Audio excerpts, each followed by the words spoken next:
memang selama ini sudah belajar bahasa, tetapi memang mungkin tidak bisa se-efektif dan sebagus kalau memang bisa kalau langsung bisa ada partnernya untuk ngomong-ngomong dan lain sebagainya. Dan memang pada waktu bulan akhir November itu anaknya Om ujian interview, ya Om juga sudah berdoa. Ternyata 1 minggu kemudian ternyata hasilnya nggak lulus, ya. Dan waktu itu ya anaknya Om juga sedih, Om juga sedih kenapa kok sampai tapi Om berusaha untuk menguatkan dia. Oke, kita coba lagi.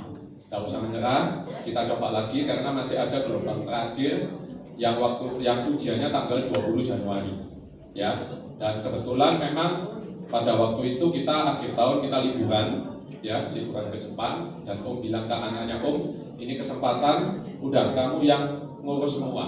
Ya, kamu misalnya kita makan di restoran, kita mau ke hotel, mau ke airport, kamu semua yang ngomong, mau ke stasiun kamu semua yang ngomong, pakai kesempatan ini untuk belajar supaya lebih nganu. Ya memang dia mengakui, ya kalau selama ini memang dengan gurunya cuma 1 orang itu aja, tapi begitu ketemu orang native-nya, nah mulai agak berbeda, ya apa yang dia dengar, apa itu agak berbeda, ya. Dan memang kelihatan bahwa memang masih ada kelemahan ya di dalam belajar bahasa. Dan memang ya Om akui memang juga tidak gampang ya mempelajari bahasa yang baru, yang dulunya memang sebetulnya rencananya anaknya Om ini mau sekolah di sekolah yang basicnya bahasa Inggris, tetapi tahu-tahu pindah haluan ke yang bahasa Jepang, jadi mempelajarinya mulai dari nol, ya. Nah akhirnya ya udah, singkat cerita tanggal 20 ini ujian lagi 20 Januari. Dan Om juga berdoa supaya boleh berhasil karena ini gelombang terakhir. Ya kalau misalnya sampai tidak lulus, ini bisa molor kuliahnya, masuknya 1 tahun lagi, ya karena ini gelombang terakhir. Nah pada malam hari tanggal 19 itu kan ujiannya tanggal 20 ya, 20 itu hari Sabtu. Tanggal 19 malamnya Om Yohan itu kepikiran, ya kepikiran karena khawatir kalau nanti gagal lagi. Jadi sampai nggak bisa tidur, ya. Jadi kadang-kadang Om itu berpikir, apakah kita itu bisa ngajari orang lain untuk berserah, untuk tidak khawatir, untuk yakin dan berharap pada Tuhan. Tetapi ketika ada satu beban yang seperti ini kok tidak gampang untuk bisa ngatasi. Ya jadi Om itu sampai kesulitan tidur malam itu karena kepikiran, ya. Dan bahkan sampai mimpi-mimpi. Mimpinya itu ya mungkin karena berharap anaknya Om lulus. Mimpinya itu Om bukan tidak bisa tidurnya bukan tanggal 19 ya. Tanggal 20-nya kan ujian. Tanggal 26-nya itu pengumuman, ya tanggal 26 Januari itu pengumuman lulus atau enggak.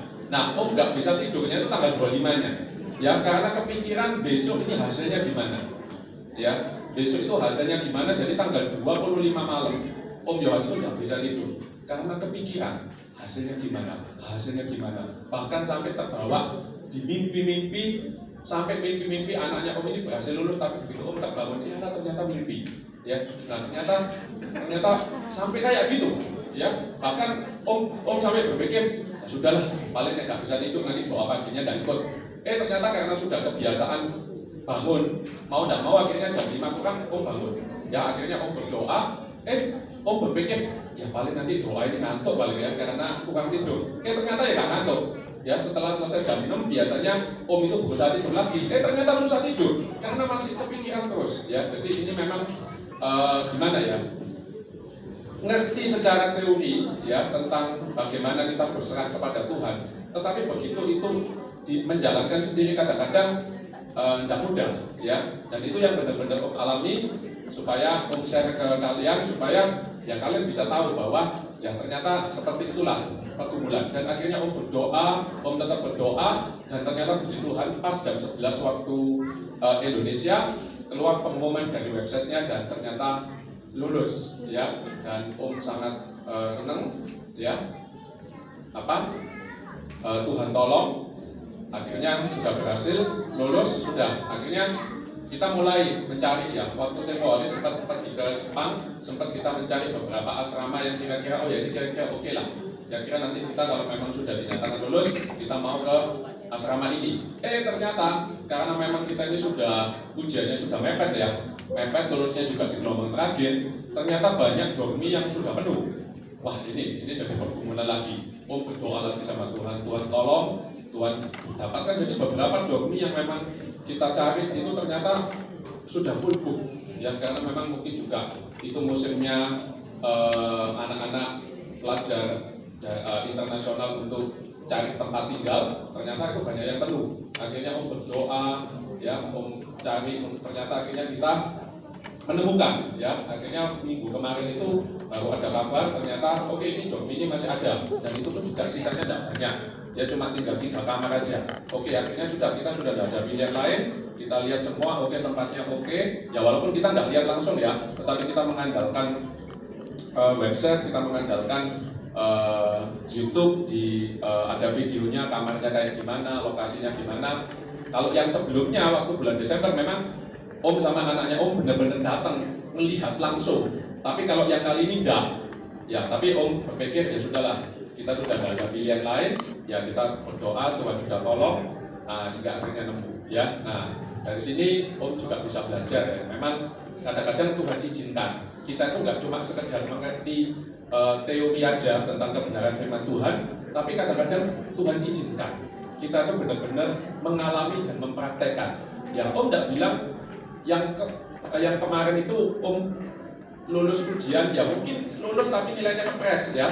Kalau mungkin nilainya bagus mungkin 90, 80, Om mungkin merasa ya mungkin kali ini dalam hal masalah berharap dan tidak khawatir, ya mungkin Om nilainya cuma 60, tapi tidak apa-apa ya, paling enggak hal-hal seperti ini juga bisa melatih Om ya, melatih Om tidak cuma ya, walaupun guru sekolah minggu ya, kadang-kadang kita tuh kalau benar-benar dihadapkan situasi seperti ini nggak segampang yang kita kira ya, tapi Om percaya Tuhan baik, Tuhan sudah menolong semuanya ya, dan Om dan sekarang masih dalam proses COE ya. Nanti kalau itu